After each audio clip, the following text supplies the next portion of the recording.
Pour les 10 ans du massacre de Marikana survenu le 16 août 2012, le président de l'Association of Mine Workers and Construction Union, AMCU, Joseph Matinjoie, a fustigé la politique du gouvernement sud-africain. Devant un millier de personnes, il n'a pas hésité à déclarer que l'Afrique du Sud, en tant que nation, était plus fonctionnelle pendant l'apartheid qu'elle ne l'est actuellement. Marikana est située dans la province du Cap-Nord. C'est une tâche indélébile qui continue à poursuivre le gouvernement du président Cyril Ramaphosa. Le 10 août 2012, 3000 mineurs sur les 28 000 travaillant dans une mine de platine de cette ville ont déclenché une grève. Menacés de licenciement par la société Lone Mine qui les emploie, faute de trouver un accord, les tensions ont fini par dégénérer 6 jours plus tard. Armés de lances, de machettes, de bâtons, rejoints par un groupe de femmes tout aussi équipées, les mineurs ont refusé de se disperser, menaçant de déborder la police envoyée sur place. Pris de panique, les policiers ont tiré sans sommation, laissant derrière eux 34 morts. La presse s'empare de l'affaire, tire à boulet rouge sur le gouvernement de l'African National Congress (ANC) et évoque un massacre digne de ceux du régime de ségrégation raciale. Avant 1994, le pays fonctionnait 10 ans après ces événements, l'Association of Mine Workers and Construction Union, AMCU, ne décolère toujours pas après Cyril Ramaphosa. D'autant que la commission mandatée pour établir le rapport d'enquête, lequel n'a désigné aucun coupable, a révélé un courrier envoyé par ce dernier à la direction de la compagnie minière où le président traitait les grévistes de criminels.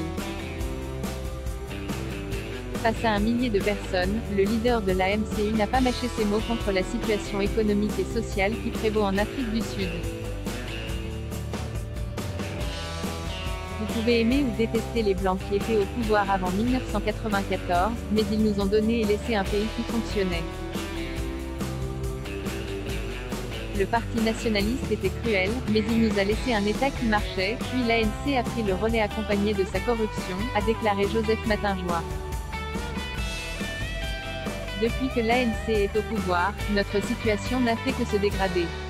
Lorsqu'ils ont pris le contrôle du pays, ils sont arrivés avec juste des idées politiques en sachant qu'ils ne pouvaient offrir rien d'autre au pays et à son peuple, a-t-il poursuivi. Dans la foulée, il a fait remarquer que depuis l'instauration de la démocratie, aucun des présidents qui s'étaient succédés, n'avait rien fait pour améliorer la vie des Noirs.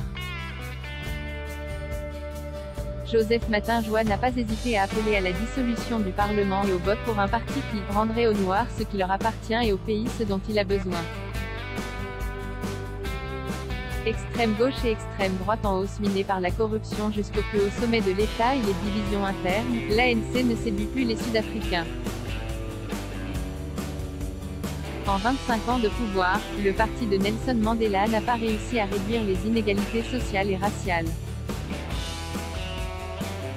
Le pays est au contraire marqué par la montée de la violence et de la xénophobie, il affiche une croissance décevante et un chômage en augmentation, et est au bord de la guerre civile.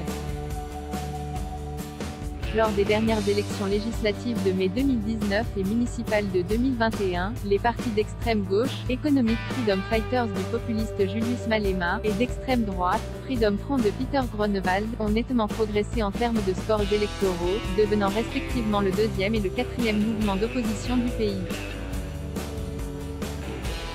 À lire aussi, du même auteur les migrants africains rejetés en Afrique du Sud abonnés l'extrême gauche sud-africaine, pro-russe, veut que les forces françaises se retirent du continent abonné Afrique du Sud, d'oppresseur à opprimé.